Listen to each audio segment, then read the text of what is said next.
Bonjour à tous et bienvenue sur 8BTSMUG, j'espère que vous avez tous la forme. Aujourd'hui on se retrouve pour parler de l'épreuve de management des entreprises.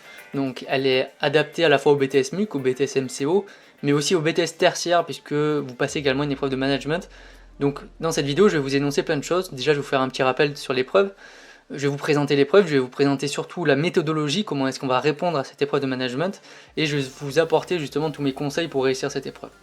Avant de commencer, n'oubliez pas de vous abonner à la chaîne YouTube pour suivre tous mes conseils, et évidemment si vous êtes notamment en première année ou vous allez bientôt passer le BTS, n'hésitez pas à venir sur notre site parce qu'il y a beaucoup de fiches de révision, beaucoup de contenu pour vous faire gagner du temps. C'est notre objectif à chaque fois. Allez c'est parti, on commence par l'épreuve de management. Alors, le management, qu'est-ce que c'est? Alors, c'est COEF 1. Alors, COEF 1, ça paraît pas beaucoup, mais sauf qu'elle est associée à une autre épreuve, qui est l'épreuve d'éco et de droit, qui est COEF 2. Donc, au total, l'épreuve générale, ça va être en COEF 3, donc c'est un COEF qui est assez important. Sur cette épreuve, les modalités d'évaluation, c'est un écrit qui va durer 3 heures, donc ça va être une étude de cas à réaliser sur un contexte d'entreprise, donc rien de plus simple. C'est une étude de cas, il y a une certaine méthodologie à faire, elle est super simple, et je vais vous expliquer tout ça dans cette vidéo. Alors, l'étude de cas, on va prendre d'abord le sujet d'examen. Donc, vous avez une partie contexte où on va vous expliquer, le contexte. Donc, le contexte, après, vous aurez plusieurs pages qui seront dédiées à l'explication, où on va vous préciser, on va vous donner plein d'informations, la structure d'entreprise, qu'est-ce qui se passe, les rachats, etc. Plein de choses, plein d'informations super intéressantes à récupérer.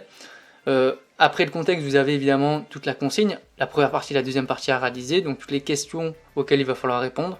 Et vous avez évidemment toutes les annexes, donc toutes les ressources qui vont vous aider probablement pour répondre à vos questions qui sont juste au-dessus.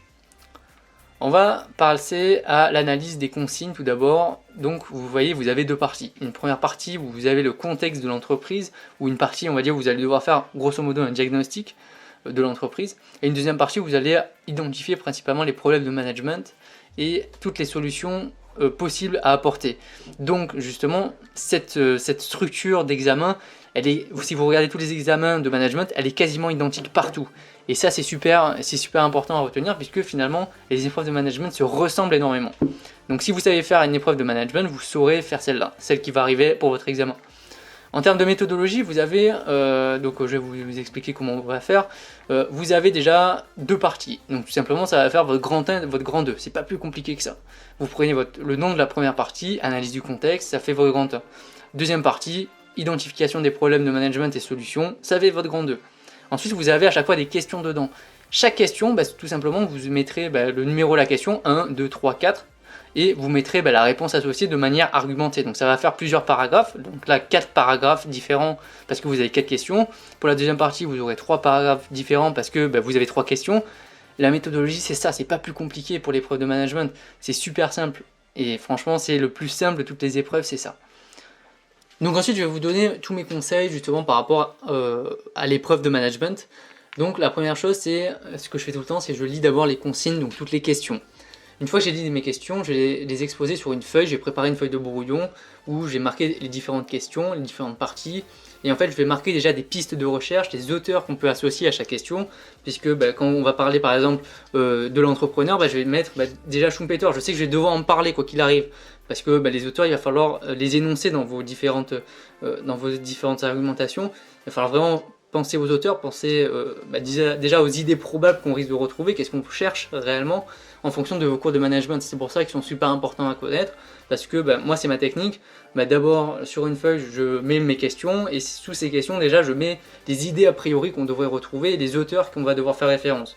Donc comme ça m'aidera par la suite lorsque je vais commencer à rédiger. Ensuite, ce que je fais, c'est que je vais lire attentivement le contexte d'entreprise et les annexes, et au fur et à mesure de ça, je vais marquer les idées.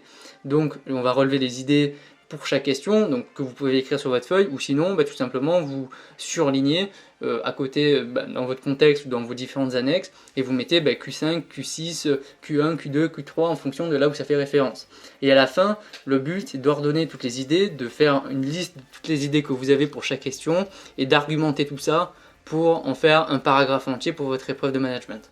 Ça c'est un peu la technique que j'utilisais, c'était ultra efficace et moi ça m'a permis notamment de partir de l'épreuve de management, j'avais fini au bout de 2 heures. Comme quoi, l'épreuve était assez simple, mais surtout quand vous avez une bonne méthode, vous gagnez du temps et en plus vous mettez vraiment l'essentiel et vous gagnez énormément de temps parce que vous êtes ordonné.